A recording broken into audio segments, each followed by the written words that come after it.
അന്നാ ചാണ്ടിയെക്കുറിച്ച് പറയുകയാണ്.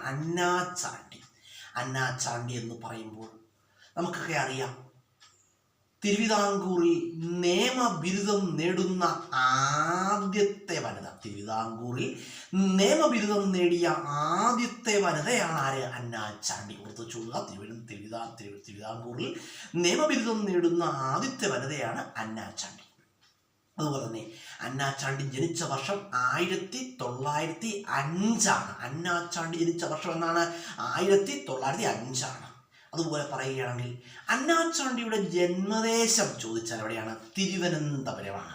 അന്നാ ചാണ്ടിയുടെ ജന്മദേശം തിരുവനന്തപുരത്താണ്. അതുപോലെ പറയുകയാണെങ്കിൽ ഇന്ത്യയിൽ ജില്ലാ കോടതി ജഡ്ജിയാകുന്ന ആദ്യത്തെ വനിത. ഇന്ത്യയിലെ ജില്ലാ കോടതി ജഡ്ജിയാകുന്ന ആദ്യത്തെ വനിത എന്ന് ചോദിച്ചാൽ ആൻസർ എന്താണ്? അന്നാ ചാണ്ടിയാണ്. അതുപോലെ തന്നെ ഇന്ത്യയിൽ ഹൈക്കോടതി ജഡ്ജിയാകുന്ന ആദ്യത്തെ വനിത. ഇന്ത്യയിൽ ഹൈക്കോടതി ജഡ്ജിയാകുന്ന ആദ്യത്തെ വനിത ആരാണ്? അന്നാ ചാണ്ടിയാണ്. അതുപോലെ തന്നെ കേരള ഹൈക്കോടതിയുടെ ജഡ്ജിയാകുന്ന ആദ്യത്തെ വനിത. കേരള ഹൈക്കോടതിയുടെ ജഡ്ജിയാകുന്ന ആദ്യത്തെ വനിത ആരാണ്? അന്നാ ചാണ്ടിയാണ്. കേരള ഹൈക്കോടതിയുടെ ജഡ്ജിയാകുന്ന ആദ്യത്തെ വനിത അന്നാ ചാണ്ടിയാണ്.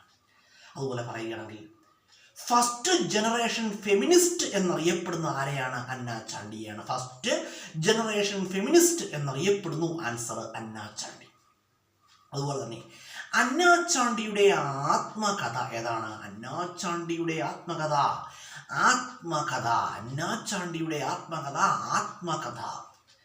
അതുപോലെ തന്നെ വിദ്യാഭൂഷണി സഭയില് സ്ത്രീ സമത്വത്തിന് വേണ്ടി പ്രഭാഷണം നടത്തിയ ആദ്യത്തെ വനിതയും ആര് തന്നെയാണ്? അന്നാ ചാണ്ടിയാണ്. വിദ്യാഭൂഷണി സഭയില് സ്ത്രീ സമത്വത്തിനായിട്ട് പ്രസംഗം നടത്തിയ ആദ്യത്തെ വനിത ആരാണ്? അന്നാ ചാണ്ടിയാണ്.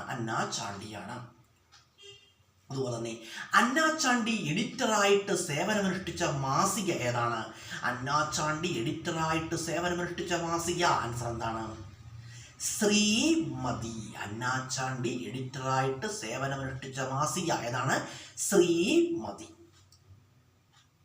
നമ്മൾ അന്നാ ചാണ്ടിയെ കുറിച്ച് കുറച്ച് ക്വസ്റ്റ്യൻസ് പറഞ്ഞു. ഈ ക്വസ്റ്റ്യൻസ് എന്താണ്? വളരെ പ്രയോജനപ്രദമായ ക്വസ്റ്റ്യൻസ് ആണ്, വളരെ യൂസ്ഫുൾ ആയ ക്വസ്റ്റ്യൻസ് ആണ്. അപ്പം നമ്മുടെ വീഡിയോ കാണുന്നവർ വീഡിയോ തുടർച്ചയായിട്ട് കാണുക. ഞാൻ പറയുന്നത് ദിവസവും വീഡിയോകൾ ചെയ്യുന്നുണ്ട്. ദിവസവും ഒരു വീഡിയോ ചെയ്യുന്നുണ്ട്.